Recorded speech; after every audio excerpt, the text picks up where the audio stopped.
rendering. What is rendering, you might ask? Some artists may tell you it's finishing touches. Others may say making your art look pretty. Others say fix it until it looks good. There are many tutorials on how to render your artwork and get it to the final product that you love, and I'm jumping into the fray too. Hey shooting stars, my name is Dreamer, and in this video, I'm going to be explaining super duper fast how I render my illustrations.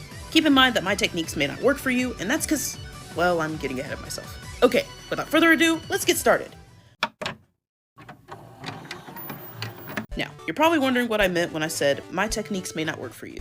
Or you aren't, and you're wanting me to shut up. But if you are wondering why I said that, it's simple. Different artists have different styles and methods. What may work for me may not work for you, and vice versa. This is especially important to keep in mind when it comes to rendering, because the way I or other artists complete our pieces may not be how you want to complete yours, and that's perfectly okay. The beauty with art is that it's trial and error. You learn a few things, try a few methods, switch them up, and flip them around until they're what you're looking for. So with that, I'm going to start diving into how I best explain rendering for my method specifically. And that's a cleanup process. Seriously. Think about it. Have you ever seen those posts where an artist is like sketch versus final? That's what rendering is. Taking a drawing from a messier, less refined state to its final polished form. In case you're still confused, let me explain it a little further. Say we have this sketchy ball here. Now, if we didn't want to render it, we just fill it in with color, add a bit of shading, and there you have it. But if you did want to render it and polish it, the way I'd explain the cleanup process would be refining shadows and adding highlights, erasing unwanted lines, and redefining and darkening focal lines. And by focal lines, I mean the lines surrounding the parts of the character or illustration you want the viewer's eye to travel to the most. For most character artists, like myself, that's typically the face. The rest of the process will be adding additional details like extra highlights and After Effects, and then you'd be done. Got it?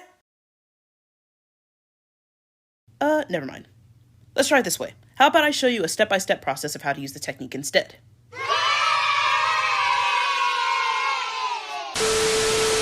Okay, so you have a blank canvas and you're ready to learn how to render. Let's start with step 1, the sketch. Thumbnail, wing it, whatever you have to do. Just make sure that you're satisfied with the sketch and that it can be understood. The more detailed it is, the less trouble you'll have.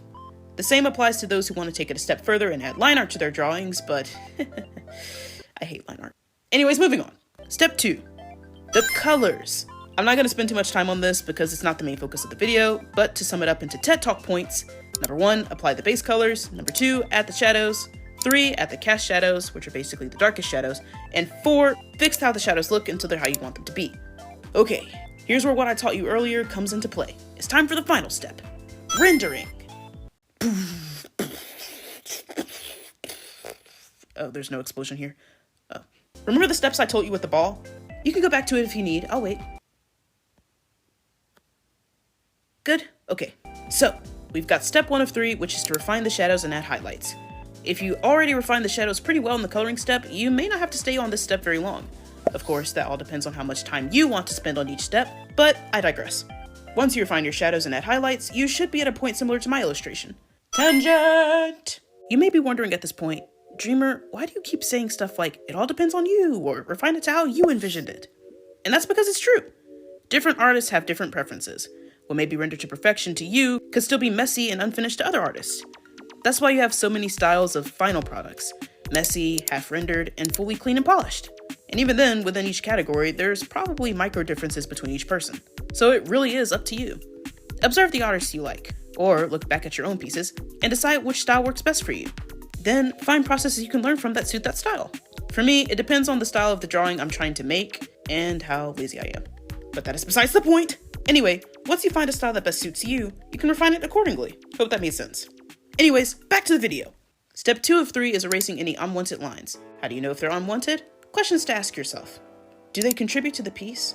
Are they like a load-bearing wall where if you erase it, something's missing? Are they too thick? These are typically the lines outlining the character or element. You may not even have to erase these, just thin them out. Are they aesthetically pleasing?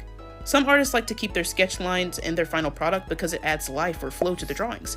Do you want that in your work? Then keep them.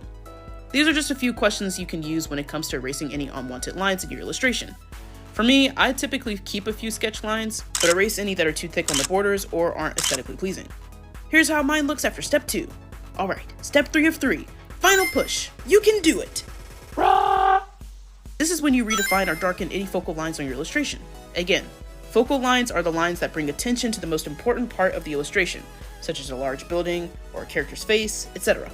Whatever it is for you, this is the time to make sure that the lines defining it are as refined and as eye-catching as you want them to be. I typically only refine the face the most. Then it's only a matter of adding additional highlights in After Effects, like sparkles or text or whatnot, and then, ladies and gentlemen, you are done! Yay!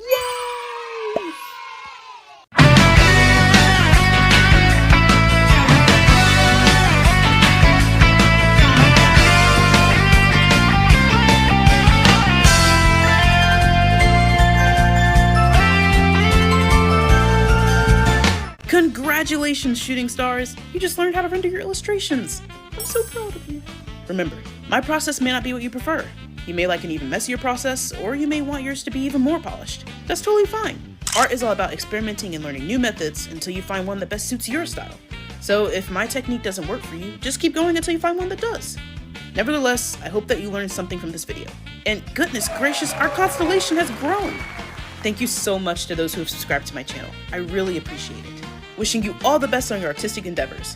Keep going, keep rendering, God bless, and happy creating!